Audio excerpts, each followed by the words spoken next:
জন্য 1 সেকেন্ড সময় দেন, তো ওটাই আপনার জাহান্নামের কারণ হতে পারে। কথাটা বুঝতে পারছেন? গণতন্ত্র প্রতিষ্ঠিত করার জন্য, তাহলে ওটাই আপনার জাহান্নামের কারণ হবে। আর আপনি যদি খিলাফত প্রতিষ্ঠিত করার জন্য 1 সেকেন্ড সময় দেন, ওটাই আপনার জান্নাতি হওয়ার কারণ হতে পারে। ফামান ইয়ামাল মিসকালা যাররাতিন খায়রান ইয়ারা ওয়া মান ইয়ামাল মিসকালা যাররাতিন শাররান ইয়ারা। মানুষের যাররা পরিমাণ নেক আমলে তাকে জান্নাতে পৌঁছাবে, আর মানুষের যাররা পরিমাণ খারাপ আমলে তাকে জাহান্নামে পৌঁছাবে। এটা মাথায় রাখতে হবে। তো এই কথা আমরা আর বলার চেষ্টা করব না, কখনোই না যে ইসলামে রাজনীতি নাই। এই কথা কখনোই আর বলার চেষ্টা করব ইনশাআল্লাহ। যাক, মাশাআল্লাহ, কখনোই এই কথা বলবো না। ইসলামে রাজনীতি আছে, মুহাম্মদ সাল্লাল্লাহু আলাইহি ওয়াসাল্লাম রাজনীতির শিক্ষা দিয়ে গিয়েছেন। এরপরে দেখেন আরেকটা কথা বলি, আমরা যারা হিন্দুদের ভোট নেওয়ার জন্য পূজা মণ্ডপে যাচ্ছি, আল্লাহ নবী সাল্লাল্লাহু আলাইহি ওয়াসাল্লাম কি মুশরিকদের সাথে মিত্র চুক্তি করেন নাই? ইহুদিদের সাথে মিত্র চুক্তি করেন নাই? খ্রিস্টানদের সাথে মিত্র চুক্তি করেন নাই? তো তাই বলে কি তাদের ধর্ম স্বীকার করে নিয়ে করছে? ধর্ম স্বীকার করে নিয়ে করেন নাই, রাজনৈতিক সুবিধা দেওয়ার জন্য, যে তুমি আমাকে সুবিধা দিবা, তুমি যদি আমার সাথে মিত্রতা থাকো, আমি তোমার বিপদে সাহায্য করব, তুমি আমার বিপদে সাহায্য করবে। এটা হলো মিত্র চুক্তি। তার মানে এটা নয় যে তোমার ধর্মকে আমি বিশ্বাস করে নিয়ে তোমার ধর্মের সবকিছু আমি বলে মাশাআল্লাহ তোমার ভোটগুলি আমি নেওয়ার চেষ্টা করতেছি। এই আবার কোন শিক্ষা ইসলামের? আলহামদুলিল্লাহ নাহমাদুহু ওয়া নাস্তাঈনুহু ওয়া নাস্তাগফিরুহু ওয়া নু'মিনু বিহি ওয়া নাতাওয়াক্কালু আলাইহি ওয়া নাউযু বিল্লাহি মিন শুরুরি আনফুসিনা ওয়া মিন সাইয়্যাতি আ'মালিনা। من يهده الله فلا مضل له ومن يضلله فلا هادي له وأشهد أن لا إله إلا الله وحده لا شريك له وأشهد أن سيدنا ومولانا محمدا عبده ورسوله صلى الله عليه وعلى آله وأصحابه وبارك وسلم تسليما كثيرا كثيرا. أما بعد فقد قال الله سبحانه وتعالى في كلامه المجيد: أعوذ بالله من الشيطان الرجيم. بسم الله الرحمن الرحيم. الذي خلق الموت والحياة ليبلوكم أيكم أحسن عملا. صدق الله مولانا العظيم. وصدق رسوله النبي الأمي الكريم، ونحن على ذلك من الشاهدين والشاكرين، والحمد لله رب العالمين. سبحانك لا علم لنا إلا ما علمتنا إنك أنت العليم الحكيم. আল্লাহ তাআলার দরবারে লাখো কোটি শুকরিয়া যে আল্লাহ তাআলা আমাদেরকে জুমার নামাজ আদায়ের জন্য মসজিদে আসার তৌফিক দান করেছেন। সে আল্লাহ তাআলার দরবারে আমরা শুকরিয়া আদায় করি। আলহামদুলিল্লাহ। সুস্থতার মালিক আল্লাহ তাআলা, মানুষের যাবতীয় সুবিধা দেনেওয়ালার মালিক আল্লাহ তাআলা, মানুষকে যাবতীয় বিপদ আপদ থেকে রক্ষাকারী একমাত্র আল্লাহ তাআলা। সে আল্লাহ তাআলা আমাদেরকে যাবতীয় ফিতনা ফাসাদ থেকে বিপদ আপদ থেকে রক্ষা করেছেন, এজন্য আল্লাহ তাআলার শুকরিয়া। আলহামদুলিল্লাহ। আল্লাহ তাআলা কোরআনের মধ্যে ঘোষণা করছেন, আল্লাযী খালাকাল মাউতা ওয়াল হায়াতা, যিনি ওই সত্তা যিনি মৃত্যুকে সৃষ্টি করেছেন এবং জীবনকে সৃষ্টি করেছেন। লিয়াবলুয়াকুম আইয়ুকুম আহসানু আমালা, যাতে করে তিনি হিসাব নেবেন যে তোমাদের মধ্যে কার আমলটা সুন্দর হয়। নবী করিম সাল্লাল্লাহু আলাইহি ওয়াসাল্লাম বলেছেন যে কিয়ামতের ময়দানে সেভাবেই মানুষকে উঠানো হবে যেভাবে মানুষ ঘুম থেকে জাগ্রত হয়, আর মানুষের হিসাব নেওয়া হবে। যারা নেক আমল করেছে তাদের জন্য হবে চিরস্থায়ী জান্নাত, আর যারা বদ আমল করেছে তাদের জন্য হবে জাহান্নাম। মানুষের মরে যাওয়াটা এটা স্বাভাবিক, জীবিত থাকাটা আশ্চর্য। মানুষ মরে যাওয়াটাই মানে মৃত হওয়াটাই স্বাভাবিক, জীবিত থাকাটা অস্বাভাবিক। মানুষ কিভাবে দেখে, এটাও চামড়া মাংস, চোখ যা আছে এটাও এরকমই একটা পদার্থ, কিন্তু হাত দ্বারা দেখা যায় না, চোখ দ্বারা দেখা যায়। হাত দ্বারা কথা বলা যায় না, জবান দ্বারা কথা বলা যায়। হাতের দ্বারা স্বাদ আস্বাদন করা যায় না, জিহ্বা দ্বারা স্বাদ আস্বাদন করা যায়। হাত পা দ্বারা শ্রবণ করা যায় না, কান দ্বারা শ্রবণ করা যায়। হাত পা দ্বারা চিন্তা ফিকির করা যায় না, বুদ্ধি দ্বারা চিন্তা ফিকির করা যায়। তো একই দেহের মধ্যে আল্লাহ তাআলা সব ব্যতিক্রমী বা ভিন্ন ভিন্ন রকম আশ্চর্য রকমের সিস্টেম চালু করে রেখেছে।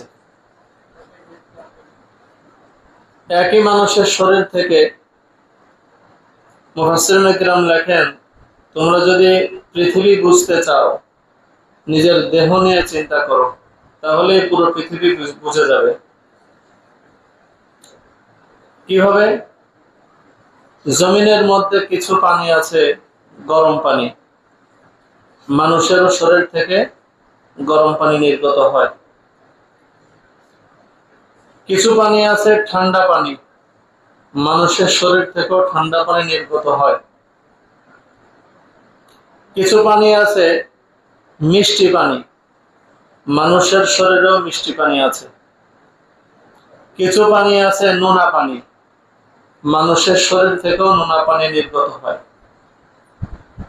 পৃথিবীর কিছু জমিন আছে সমান, মানুষের শরীরেও কিছু অঙ্গ প্রত্যঙ্গ আছে সমান।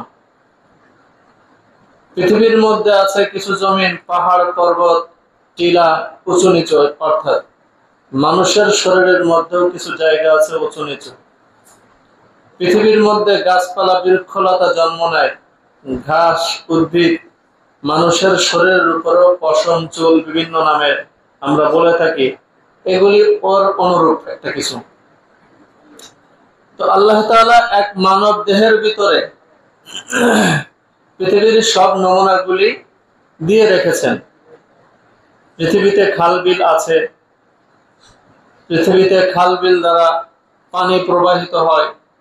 মানুষের শরীরের মধ্যে রগ রেখে দিয়েছে, এই রগ দিয়ে রক্ত প্রবাহিত হয়।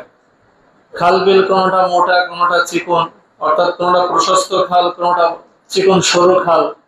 রগের মধ্যেও কোনটা মোটা আর কোনটা চিকন। তো আল্লাহ তাআলা এক মানব দেহের ভিতরে সবকিছু দিয়ে রেখেছেন। এজন্য আল্লাহ তাআলা বলেছেন যে তোমরা আমার সৃষ্টি নিয়ে চিন্তা ভাবনা করো, ফিকির করো, আমি আল্লাহকে নিয়ে নয়। রাসূলুল্লাহ সাল্লাল্লাহু আলাইহি ওয়াসাল্লাম এক হাদিসের মধ্যে বলেন, তাফাক্কারু ফি খালকিল্লাহ ওয়া লা তাতাফাক্কারু ফিল্লাহ ফাইন্নাকুম লান তাকদিরু কদরা, যে তোমরা আল্লাহ তাআলার সৃষ্টি নিয়ে চিন্তা ভাবনা করো, তোমাদের ঈমানের মধ্যে বৃদ্ধি পাবে, ঈমান মজবুত হবে, আল্লাহর প্রতি ভরসা আস্থা বাড়তে থাকবে। আর তোমরা আল্লাহকে নিয়ে চিন্তা ভাবনা করো না কেন? আল্লাহকে নিয়ে চিন্তা ভাবনা করতে গেলে তোমরা এই ধারণ ক্ষমতা তোমাদের নাই, তোমরা ধ্বংস হয়ে যাবে। আল্লামা শেখ সাদি রহমতুল্লাহি আলাইহি বলেন, দরিবর্ত কিস্তি ফেরু সুদ হাজার, দরিবর্ত কিস্তি ফেরু সুদ হাজার। অর্থাৎ আল্লাহ তাআলাকে নিয়ে চিন্তা ভাবনা করার যে একটা সমুদ্র, এই সমুদ্রের মধ্যে অনেক জাহাজ, মানে অনেক বুদ্ধির সাগর, অনেক বুদ্ধিমানেরা, অনেক বুদ্ধিজীবীরা এই পথে নৌকা চালাইছে, অর্থাৎ এই দরিয়ার মধ্যে নৌকা চালাইছে, আল্লাহকে নিয়ে চিন্তা ভাবনা করছে, কিন্তু একটা তত্ত্বও ফিরে আসে নাই। মানে যারা চিন্তা ফিকির করছে একজনও ফিরে আসতে পারে নাই, ঈমান নিয়ে ফিরে আসতে পারে নাই, সব নাস্তিক মুরতাদ হয়ে গেছে যখন আল্লাহকে নিয়ে চিন্তা করছে। আর আল্লাহর সৃষ্টি নিয়ে যখন চিন্তা ভাবনা করে, তখন আল্লাহ তাআলার উপরে মানুষের আস্থা বাড়তে থাকে। আল্লাহ তাআলা কি করতে পারেন? আল্লামা ফরিদউদ্দীন আত্তার রহমতুল্লাহি আলাইহি বলেন, হামদ বেহাদ মরফুদায়ে পাকেরা, আকে ইমাদাদ মুশতে খাকেরা। যে সমস্ত প্রশংসা ওই পাক রব্বুল আলামিনের জন্য, যিনি এক মুঠ মাটির মধ্যে আল্লাহ তাআলা জান দান করেছেন, ঈমান দান করেছেন। আকেদার আদম দমিদ রুহেরা, দাদ আস্তফান জাত নুহেরা। যে আল্লাহ তাআলা আদমকে বানাইলেন, আদমকে বানায় তার ভিতরে জান দান করলেন, জীবন দান করলেন। হযরতে নূহ আলাইহিস সালাতু ওয়াস সালামকে বিশাল প্লাবনের মধ্যে, নূহ আলাইহিস সালাতু ওয়াস সালামের সেই কিস্তি, যেখানে পুরো পৃথিবীতে পানি, এক মহা সমুদ্রের ভিতরে আধুনিক প্রযুক্তি ছাড়া একটা নৌকা আমি আপনি চালায় ফিরে আসতে পারবো তো ইনশাআল্লাহ? হ্যাঁ, পারবো তো ইনশাআল্লাহ? আপনারা মনে হয় পারবেন। একটা মহাসমুদ্রের ভিতরে আধুনিক প্রযুক্তি ছাড়া, কোনো অভিজ্ঞতা ছাড়া আপনি হঠাৎ একটা নৌকা পাইলেন, সেই নৌকার ভিতরে উঠে বসলেন, আর ওই নৌকা নিয়ে তো বাড়ি পৌঁছাইতে পারবেন ইনশাআল্লাহ? হ্যাঁ। হযরতে নূহ আলাইহিস সালাতু ওয়াস সালামের পূর্বে কোনো অভিজ্ঞতাই ছিল না, নৌকার ব্যাপারে কোনো অভিজ্ঞতাই ছিল না। পানিতে যে চলা যায়, নৌকার উপরে চলা যায়, এমন কোনো অভিজ্ঞতা ছিল না, ওই জাতির ছিল না, কোনো অভিজ্ঞতাই ছিল না। সে একটা অনভিজ্ঞ, অদক্ষ ব্যক্তিদেরকে আল্লাহ তাআলা এই পুরো পৃথিবী যখন পানিতে নিমজ্জিত ছিল, তার ভিতরে আল্লাহ তাআলা কেমনে বাঁচাইলেন? চিন্তার বিষয় আসে না একটু? এই পদ্মা সেতুতে ছোট্ট একটা নৌকা নিয়ে আমি আপনি যেতে পারবো তো? পারবো তো? পারবো না, আমি আপনি পারবো না, অভিজ্ঞরা পারবে, আমি আপনি পারবো না। আমি আপনি দেখা যাচ্ছে এই খালের ভিতরে নৌকা চালাই থেকে অনেকে ডুবে ফেলতে পারি, যাদের অভিজ্ঞতা নাই। যাদের অভিজ্ঞতা আছে তারা পারবেন। তো সে কথাই বলছেন, দাদ আস্তফান জাতু নুহেরা, আকে ফরমা কর দে কহরশ বাদেরা, তাসাজায়ে কর দে কওমে আদেরা। আল্লাহ তাআলা বাতাসকে হুকুম দিলেন, কওমে আদ সম্প্রদায়কে শেষ করে ফেললেন।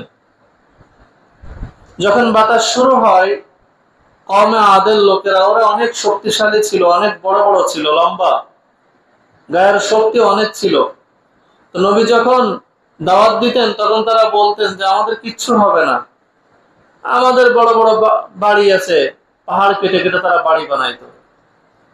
আর আল্লাহ তাআলা ৬০০০ কিলোমিটার বেগে বাতাস ছাড়লেন। বাতাসের গতি কত দিলেন? ৬০০০ কিলোমিটার ঘন্টায়। ওই কলম আছে না, কলমের খাপ আছে না, ওর ভিতরে ছোট্ট একটা কাগজ দিয়ে ফু দিবেন, দেখবেন কেমনে ওটা বাড়ি খায়। বাড়ি খায় না? তো আল্লাহ তাআলা গুহার ভিতরে বাতাস ঢুকাই দিলেন, আর গুহার ভিতরে ওরা এক একজন বাড়ি খেতে থাকলো আর মরতে থাকলো। সে কথাই বলছেন যে কওমে আদকে আল্লাহ তাআলা বাতাস দিয়ে ধ্বংস করলেন। आके फरमा कर दे कहरज बादेरा ता सजाए कर दे कौमे आदेरा आके लुत्फे खेशरा इजहार कर दे बखलील अशनारे गुलजार कर दे। আল্লাহ তাআলা হযরতে ইব্রাহিম আলাইহিস সালাতু ওয়াস সালামের উপরে অনুগ্রহ করলেন, দয়া করলেন। কোন সময়? যখন নমরুদে হযরতে ইব্রাহিম আলাইহিস সালাতু ওয়াস সালামকে মূর্তি ভাঙ্গার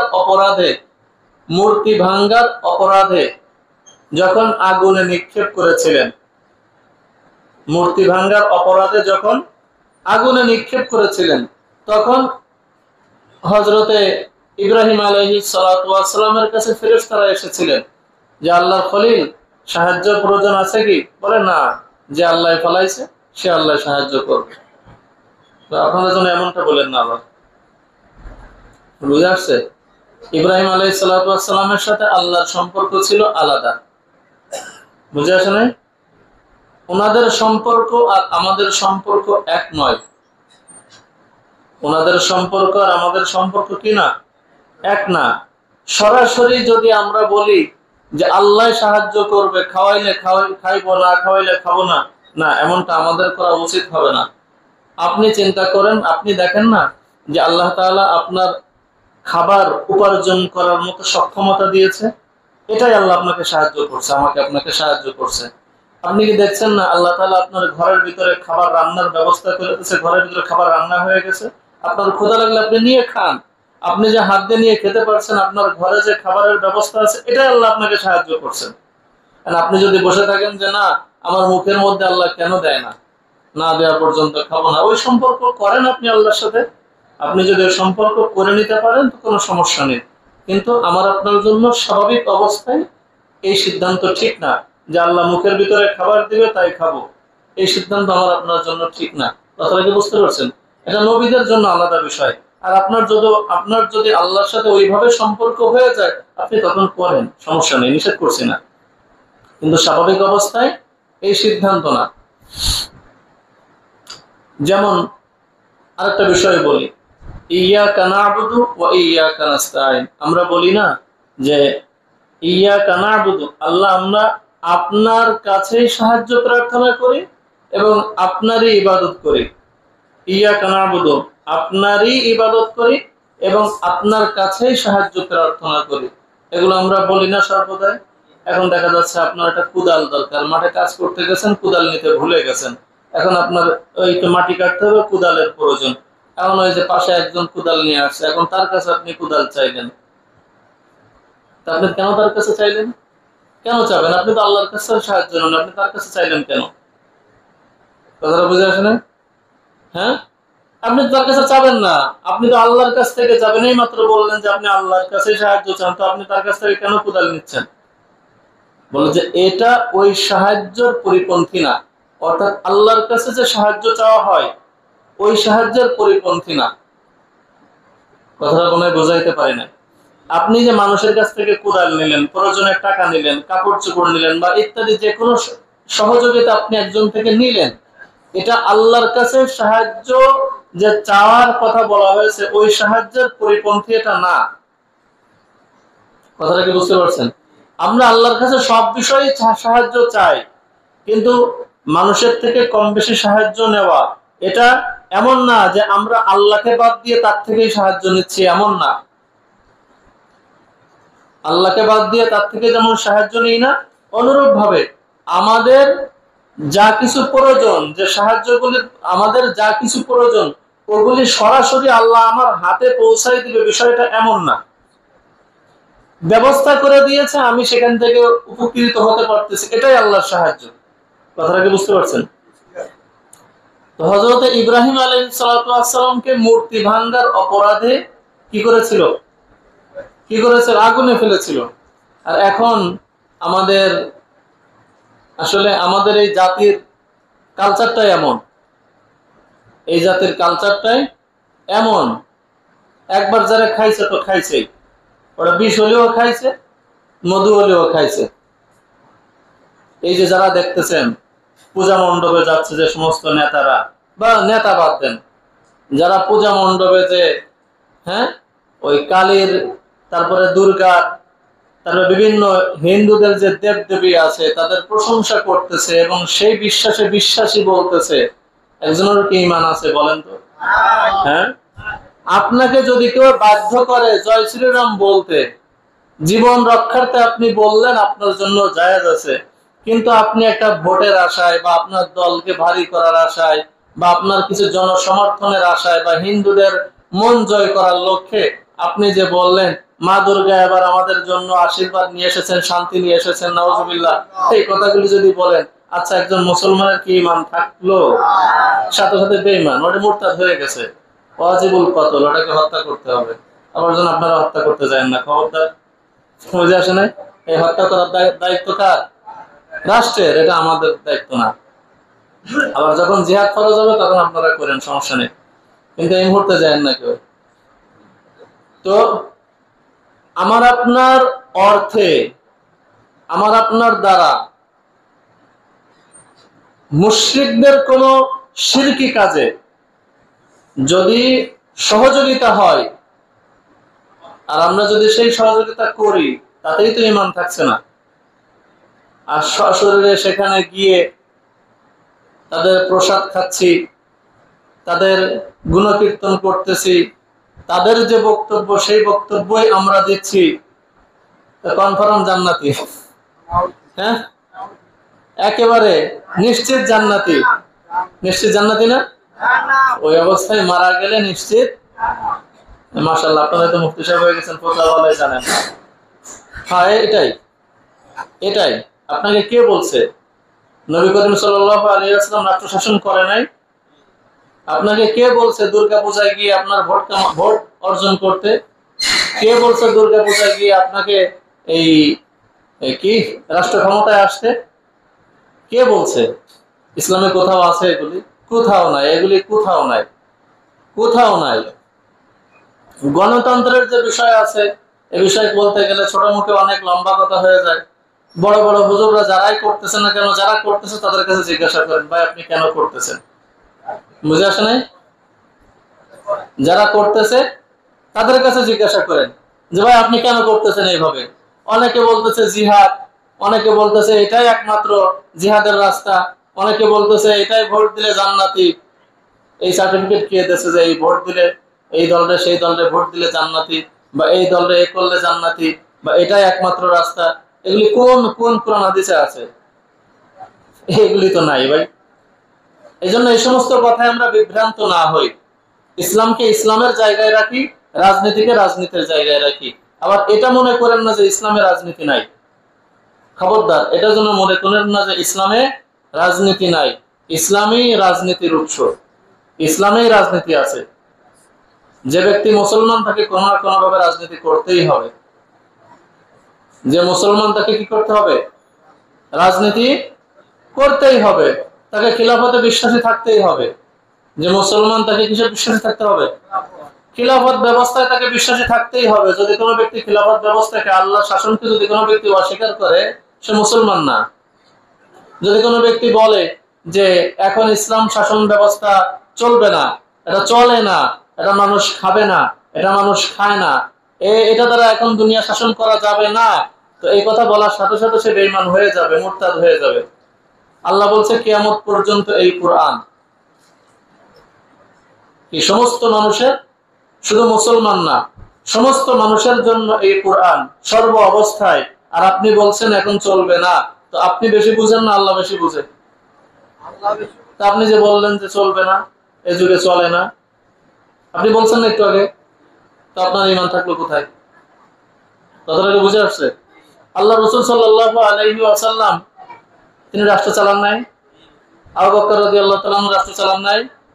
তো এই উম্মতের মধ্যে নবীদের পরে সমস্ত উম্মতের মধ্যে শ্রেষ্ঠ মানুষকে, নবীদের পরে নবীরাবাদ এছাড়া পৃথিবীতে যত মানুষ আছে সমস্ত মানুষের মধ্যে শ্রেষ্ঠ মানবটা কে? তারপরে তারপরে তারপরে 4 জন তো খলিফা ছিলেন, পৃথিবী শাসন করছেন, করেন নাই? নবীদের মধ্যে অনেক নবী পৃথিবী শাসন করছে। মুহাম্মদ সাল্লাল্লাহু আলাইহি ওয়াসাল্লাম রাজত্ব করছেন, সুলাইমান আলাইহিস সালাম পুরো পৃথিবী শাসন করছেন, পুরো পৃথিবীর রাজত্ব ছিল তার। তো সুলাইমান আলাইহিস সালাম, তো ইসলামের রাজত্ব নেই আপনাকে, ইসলামের শাসন ব্যবস্থা নেই, রাজনীতি নেই, আপনাকে কে বলছে এই কথা? এইটা বিধর্মীদের একটা চাল। সাধারণ ধর্মপ্রাণ মুসলমান যারা আছে, যারা ধর্মকে মানে, তাদের ভিতরে একটা মিথ্যা কথা ঢুকাই দেওয়া যে ইসলামে রাজনীতি নাই, ইসলামে কি নাই, তুমি নামাজ পড়বা, রোজা রাখবা, তুমি রাজনীতি করবা কেন? এই পচা গান্দা রাজনীতি। আরে পচা গান্দা রাজনীতি করার জন্য তো ইসলামে বলে না, ইসলামে বলছে ভালো রাজনীতি করার কথা। আপনি পচা গান্দা করেন কি জন্য? আপনি পচা গান্দাটাই যান কি জন্য? ইসলামকে আপনাকে গণতন্ত্র করার জন্য বলছে, আপনি গণতন্ত্রের ভিতরে যান কেন? ওইটা তো পচা গান্দা। গণতন্ত্র দিয়ে পৃথিবীর কোন দেশে শান্তি আসছে? শান্তি আসে নাই। ওই ইউরোপ আমেরিকা গণতন্ত্র যায় দেখেন ভিতরে কত অশান্তি। একমাত্র মানুষের অধিকার রক্ষা করে খিলাফত ব্যবস্থায়। ইউরোপ আমেরিকায় মানুষ খুন হচ্ছে না, হত্যা, চুরি ডাকাতি, জিনা ব্যভিচার হচ্ছে না, মানুষের অধিকার লুণ্ঠন হচ্ছে না। খোঁজ নিয়ে দেখেন আরো বেশি, আপনার বাংলাদেশের থেকে বেশি, হয়তো প্রকাশ্যে আসে না। খোঁজ নিয়ে দেখেন, যারা ওই দেশে আছে ওনাদের কাছে জিজ্ঞাসা করেন। হ্যাঁ, আমাদের বাংলাদেশ পচা রাষ্ট্র, এই রাষ্ট্র দিয়ে তো মাপা যায় না, এই রাষ্ট্র দিয়ে কি মাপা যায় না। বর্তমানে আফগানিস্তান আছে, আফগানিস্তান দিয়ে মাপেন। এই অর্থনৈতিক মন্দার ভিতরেও ডলার ছাড়িয়ে যাচ্ছে আফগানিস্তানের মুদ্রা। এবারও তো 10% সম্ভবত বেশি। তারা যে 3 বছর ক্ষমতায় আসছে, 3 বছর ক্ষমতায় আসার পরে তাদের দেশের নিশা, যারা যারা মাদক সেবন করত, জিরোতে চলে আসছে প্রায়। খোঁজ নিয়ে দেখেন, তাদের অর্থনীতি চাঙ্গা হচ্ছে, তারা আস্তে আস্তে আগায় যাচ্ছে। আর আমরা 54 বছরে আমরা তো গণতন্ত্র করলাম, কোন দিকে যাচ্ছি আমরা? তো যাই হোক, এত কিছুর প্রয়োজন নাই। একটা কথা মাথায় রাখেন, একজন মুসলমানের জন্য রাজনীতি আবশ্যক। একজন মুসলমান হিসাবে রাজনীতি কি আবশ্যক, করতেই হবে। খিলাফত প্রতিষ্ঠিত করার জন্য আপনাকে চেষ্টা করতেই হবে, যেভাবেই করেন না কেন আপনাকে চেষ্টা করতেই হবে। এই আপনার গণতন্ত্র করতে আপনার জীবন দিয়ে দিতে হবে না। গণতন্ত্রের জন্য আপনার 1 সেকেন্ড পরিমাণ সময় দিতে হবে না। আপনি যদি গণতন্ত্র প্রতিষ্ঠিত করার জন্য 1 সেকেন্ড সময় দেন, তো ওটাই আপনার জাহান্নামের কারণ হতে পারে। কথাটা কি বুঝতে পারছেন? গণতন্ত্র প্রতিষ্ঠিত করার জন্য, তাহলে ওটাই আপনার জাহান্নামের কারণ হবে। আর আপনি যদি খিলাফত প্রতিষ্ঠিত করার জন্য 1 সেকেন্ড সময় দেন, ওটাই আপনার জান্নাতি হওয়ার কারণ হতে পারে। ফামান ইয়ামাল মিসকালা যাররাতিন খায়রান ইয়ারা ওয়া মান ইয়ামাল মিসকালা যাররাতিন শাররান ইয়ারা। মানুষের যাররা পরিমাণ নেক আমলে তাকে জান্নাতে পৌঁছাবে, আর মানুষের যাররা পরিমাণ খারাপ আমলে তাকে জাহান্নামে পৌঁছাবে। এটা মাথায় রাখতে হবে। তো এই কথা আমরা আর বলার চেষ্টা করব না, কখনোই না, যে ইসলামে রাজনীতি নাই। একথা কখনোই আর বলার চেষ্টা করবো ইনশাআল্লাহ। যাক, মাশাআল্লাহ, কখনোই একথা বলবো না। ইসলামে রাজনীতি আছে, মুহাম্মদ সাল্লাল্লাহু আলাইহি ওয়াসাল্লাম রাজনীতির শিক্ষা দিয়ে গিয়েছেন। এরপরে দেখেন আরেকটা কথা বলি, আমরা যারা হিন্দুদের ভোট নেওয়ার জন্য পূজা মণ্ডপে যাচ্ছি, আল্লাহ নবী সাল্লাল্লাহু আলাইহি ওয়াসাল্লাম কি মুশরিকদের সাথে মিত্র চুক্তি করেন নাই? ইহুদিদের সাথে মিত্র চুক্তি করেন নাই? খ্রিস্টানদের সাথে মিত্র চুক্তি করেন নাই? তো তাই বলে কি তাদের ধর্ম স্বীকার করে নিয়ে করছে? ধর্ম স্বীকার করে নিয়ে করেন নাই, রাজনৈতিক সুবিধা দেওয়ার জন্য, যে তুমি আমাকে সুবিধা দিবা, তুমি যদি আমার সাথে মিত্রতা থাকো, আমি তোমার বিপদে সাহায্য করব, তুমি আমার বিপদে সাহায্য করবে। এটা হলো মিত্র চুক্তি। তার মানে এটা নয় যে তোমার ধর্মকে আমি বিশ্বাস করে নিয়ে তোমার ধর্মের সবকিছু আমি বলে মাশাআল্লাহ তোমার ভোটগুলি আমি নেওয়ার চেষ্টা করতেছি। এই আবার কোন শিক্ষা ইসলামের? এটা ইসলামের কোন শিক্ষা না। যে নেতাই যাক না কেন সেই নেতাই মুরতাদ, যে নেতাই যাবে সেই নেতাই কি মুরতাদ। ওই নেতার সাপোর্টার যারা, তারা মুরতাদের সাপোর্টার। কথাটা কি বুঝতে পারছেন? যেই হন না কেন, খুবই সাবধান অবস্থায় চলা, পথ চলা আমাদের আবশ্যক, খুবই সাবধানতা অবলম্বন করা আবশ্যক। রাজনীতি এমন না যে আপনি রাজনীতি করে মানে এই গণতন্ত্র একটা ভোট দিয়ে বা আপনার দলকে ক্ষমতায় এনে আপনি জান্নাতে চলে যাবেন বা এটাই আপনার জীবন, বিষয়টা এমন না। এটাই আপনার শেষ না। আপনার দল ক্ষমতায় আসলো, একবার না 10 বার, 100 বার, 1000 বার আসলো, কিন্তু এটাই তো আপনার জীবন শেষ না। পরকালে তো একটা জীবন আছে। আল্লাহর সামনে তো আমাকে আপনাকে দাঁড়াতে হবে, নাকি হবে না? আল্লাহর সামনে আমাকে আপনাকে দাঁড়াতে হবে। তো সেটা যদি মনে থাকে তো সিদ্ধান্ত আপনার আমার, যার যার সিদ্ধান্ত তার তার, যার যার সিদ্ধান্ত তার তার। আমি আপনাকে খামাখা চাপাচাপি করে লাস্তা আলাইহিম বিমুসাইতির, আমি দারোগা না। আল্লাহ নবী সাল্লাল্লাহু আলাইহি ওয়াসাল্লাম কি, আল্লাহ নবী সাল্লাল্লাহু আলাইহি ওয়াসাল্লামকে আল্লাহ কি বলছেন? আপনি দারোগা না, আপনার পিঠায় পিঠা আনতে হবে না, আপনি বলেন শুধু, আপনি বার্তা শুধু প্রচার করে দেন। বাল্লিগু আন্নি, একই, আপনি শুধু ইয়া আইয়ুহার রাসূল বাল্লিগ মা উনজিলা ইলাইকা মির রাব্বিক, আপনার কাছে যা আপনার প্রভু অবতীর্ণ করে আপনি সেগুলি শুধু পৌঁছায় দেন, আর কিছু করতে হবে না, আপনার পিঠায় পিঠায় আনতে হবে না। তো আমাদের আপনার কাজ বলে যাওয়া, সিদ্ধান্ত যারটা সে নিবে। আমার কবরে আপনি যাবেন না, আপনার কবরে আমি যাব না, বুঝে শুনে। তো ইব্রাহিম আলাইহিস সালাতু ওয়াস সালামকে কি করলেন? আগুনে ফেললেন মূর্তি ভাঙার জন্য। আর আমরা মাশাআল্লাহ দাড়ি টুপি মাথায় দিয়ে, মাথায় আছে টুপি, মাথায় আছে পাগড়ি, হ্যাঁ, আবার কি মুখে লম্বা দাড়ি, গায়ে সুন্নতি লিবাস, পূজায় যে স্বাগত জানাচ্ছি মাশাআল্লাহ। হ্যাঁ, আরে মুসলমানের দেশে ওই করে হিন্দুদের ভোট না হলে কি হয়? মুসলমানদের মন জয় করো, হিন্দুদের ভোট লাগবে না, তুমি এমনি রাষ্ট্র ক্ষমতায় চলে যাবা। তেমন কিছু তৈরি করো। হিন্দু কয়জন আছে? 18 কোটি মানুষের ভিতরে 2 কোটি হিন্দু ধরলাম, ধরে নিলাম, হোক 2 কোটি হিন্দু, বাকি 16 কোটি তো মুসলমান আছে। তোমরা এমন কিছু করো যে হিন্দুরা তোমাদের আদর্শ দেখে তোমাদেরকে এমনি ভোট দিবে। দিয়েছে না আগে? আগে দিয়েছে তো, দিয়েছে। হিন্দুরা মুসলমান শাসককে পছন্দ করছেন না? করছে। মোহাম্মদ বিন কাসেম কয় বছর ভারত শাসন করছে? তাকে যখন গ্রেফতার করা হয় হিন্দুরা পর্যন্ত তার পক্ষ নিয়ে লড়তে রাজি হয়েছে না খিলাফত ব্যবস্থার বিরুদ্ধে? কিন্তু মোহাম্মদ বিন কাসেম সেটা করেন নাই। আপনি আদর্শ দেন, আপনার আদর্শে তারা এমনি মুগ্ধ হয়ে আপনাকে ভোট দিবে, বুঝে আসে না? আপনি রাজনীতি করেন, রাজনীতিকে রাজনীতির জায়গায় রাখেন, কিন্তু ইসলামে যেটা নাই সেটাকে আপনি ইসলামের নামে চালিয়েন না। ইসলামে যেটা আছে ওইটাকে আপনি ইসলামের নামে চালান। আমি একটা মদের দোকান দিয়ে বললাম যে ইসলামী মদের দোকান, চলবে তো? ইসলামী মদের দোকান হয়ে যাবে না? হয়ে যাবে তো? হ্যাঁ, সবাই মদ কিনে খাওয়া হালাল হয়ে যাবে তো? না, কেন? ইসলামী নাম দিছি না। ইসলামী নাম দিলে তো ইসলামী হয়ে যায় না। ইসলামী নাম দিলে ইসলামী হয় না, ইসলামী আদর্শ থাকতে হয়।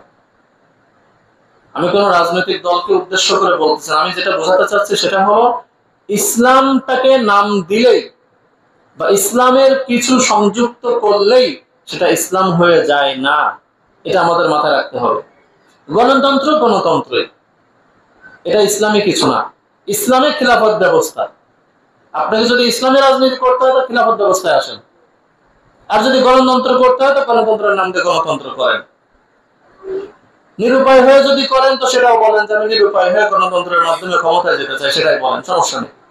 কিন্তু আমি ইসলামী এটাই জান্নাতের একমাত্র পথ, এটাই ভোট দিলে জান্নাতি, এটাই আসলে জান্নাত কনফার্ম, এই কথাগুলো আল্লাহর রাস্তায় বলেন না। আর ইসলামী লিবাস নিয়ে পূজা মণ্ডপে যে শুভেচ্ছা জানিয়েন না। তো যাই হোক, এই মূর্তি ভাঙ্গার জন্য শুধু ইব্রাহিম আলাইহিস সালাম না, সব নবীরাই কষ্ট করেছেন, শাস্তির শিকার হয়েছেন। সব নবীরাই কি হয়েছেন? শাস্তির সম্মুখীন হয়েছেন।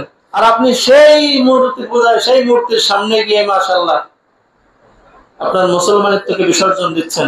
লজ্জা করে না আপনার? লজ্জা করা উচিত। তো যারা যাচ্ছে তাদের তো লজ্জা নাই, আমরা যে তাদের পিছনে সাপোর্টার হিসেবে কাজ করতেছি, আমাদের লজ্জা থাকা উচিত না?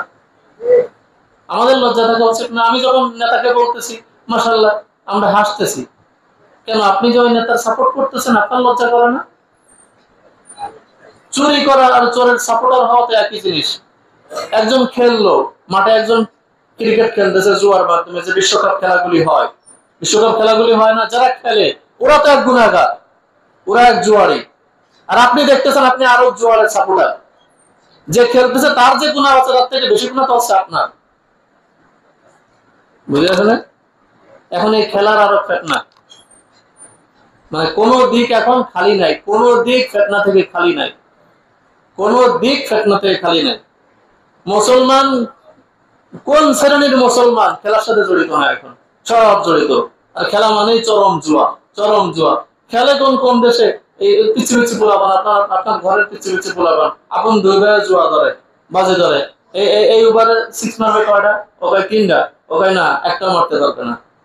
মারতে পারলে কি 50 টাকা, না মারতে পারলে 50 টাকা হয়ে গেল। এই টাকা, 7 আপ, বিভিন্ন জিনিসের বাজে ধরে। তো যাই হোক, এই মূর্তির কোনোভাবে শিরকি কোনো কাজে আমাদের সহযোগিতা না হয়, এটা খেয়াল রাখতে হবে। শিরিক আমাদের দ্বারা কোনোভাবে প্রচার না হয়, এটা খেয়াল রাখতে হবে। রাজনীতি করেন আপনি, রাজনীতির জায়গায় রাজনীতি রাখেন, কিন্তু শিরিক কাজ করেন না। তো এই আল্লাহ তাআলা, যে কথা বলছিলাম যে আল্লাহ তাআলার কুদরত নিয়ে চিন্তা করেন। আল্লাহ তাআলার কুদরত নিয়ে চিন্তা করলে দেখবেন ভিতরে বিনয় আসবে, আমলের ভিতরে ইখলাস আসবে, আল্লাহর প্রতি আস্থা সৃষ্টি হবে। আর যখন আল্লাহর প্রতি আস্থা সৃষ্টি হবে, আল্লাহর বড়ত্ব নিজের দিলের ভিতরে গেঁথে যাবে, তখন আমলের ভিতরে সৌন্দর্যতা আসবে। আপনি যখন যার বড়ত্বটা অনুধাবন করেন, তার জন্য যে কাজটা করেন, মনের থেকেই বিনয়ী হয়ে সেই কাজটা করেন। দেখেন না, অনেকে বড় বড় হুজুরের দরবারে যায়, যায় না? আপনারা হয়তো অনেকে যান, যদিও শাহজালালের মাজারে যান, যান না? যদিও যাওয়া না জায়েজ, মান্নত করা শিরক, যদিও করেন, কতটা ভক্তি নিয়ে যান তো বলেন না? অনেক ভক্তি নিয়ে যান না?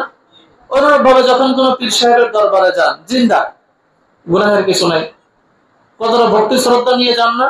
এবং তাকে আপনার কষ্ট উপার্জিত কিছু উপহার দিতে আপনি কতটা মানে বিনয়ী সাজেন না? হ্যাঁ, যে হুজুর আমার পুকুরের বড় মাছ, এটা আপনার জন্য কিনছিলাম, বা পদ্মা নদীর পাঙ্গা, সেটা আপনার জন্য হাদিয়া আনছিলাম। আপনি কত বিনয়ের সাথে তাকে পেশ করেন না? এটা তো আপনার কষ্ট উপার্জিত টাকা, নাকি? বিনয়ের সাথে। কারণ কি? আপনার বিশ্বাস এটা, হুজুর যদি আমার জন্য দোয়া করে, হয়তো আমার হিদায়াতের ব্যবস্থা হতে পারে, নাকি? বিষয়টা তো এমনই। সবাই বুঝেন নাই নাকি? বিষয়টা এমন না? দুনিয়াবি কাজে আপনি এমনটা নেন, কোন এমপির দরবারে গেছেন, এমপির পাওয়ার এত, আরে লোকটা ছোট হইলে কি হয়েছে, সারা বাংলাদেশের নেটওয়ার্ক আছে, যা করে প্রধানমন্ত্রী তাই শুনে, ইনারদের একটু হা করাইতে পারলে হয়েছে। তার কাছে কত বিনয় হয়ে যান না, যে স্যার, এটা আমার পুকুরের বড় রুই মাছটা, এটা খাঁটি মধু, এটা আমাদের এলাকার সবচেয়ে বড় বড় শিং মাছ, ঠিক আছে? তা এগুলো তো আছে, সাথে আবার কিছু বান্ডিলও আছে। স্যারে যেটা পছন্দ করে, স্যার পছন্দ না করলে স্যারের ম্যাডাম তো আছে, তাকে পছন্দ করাতে হবে, যা দিয়ে যে খুশি হয়। এরকম খুশি করানোর জন্য বিনয়ী হই না কেন? তার বড়ত্বটা আমরা বুঝি। অনুরূপ ভাবে আপনি আল্লাহর কুদরত নিয়ে, আল্লাহর বড়ত্ব নিয়ে, আল্লাহর ক্ষমতা নিয়ে কিছু চিন্তা ফিকির করেন, দেখবেন তখন আপনার মাথার ভিতরে আল্লাহর বড়ত্ব বসে যাবে, দিলের ভিতরে আল্লাহর বড়ত্বটা পয়দা হবে। তখন যে কোনো নেক আমলে সৌন্দর্যতা বৃদ্ধি পাবে, যে কোনো নেক আমলের সৌন্দর্য বৃদ্ধি পাবে। আর আল্লাহ তাআলা ওইটাই দেখতে চান, আইয়ুকুম আহসানু আমালা, তোমাদের মধ্যে কে আমলটা সুন্দরভাবে করে। এজন্য আমরা আল্লাহর বড়ত্ব নিয়ে চিন্তা ফিকির করব। এটা হলো আমি এতক্ষণ যেটা বললাম, যে আল্লাহ তো আমাদের আমল সুন্দর কাটটা বিষয়টা দেখতে চান, আর এটা অর্জনের একটা মাধ্যম হলো আল্লাহর বড়ত্ব নিয়ে চিন্তা ফিকির করা।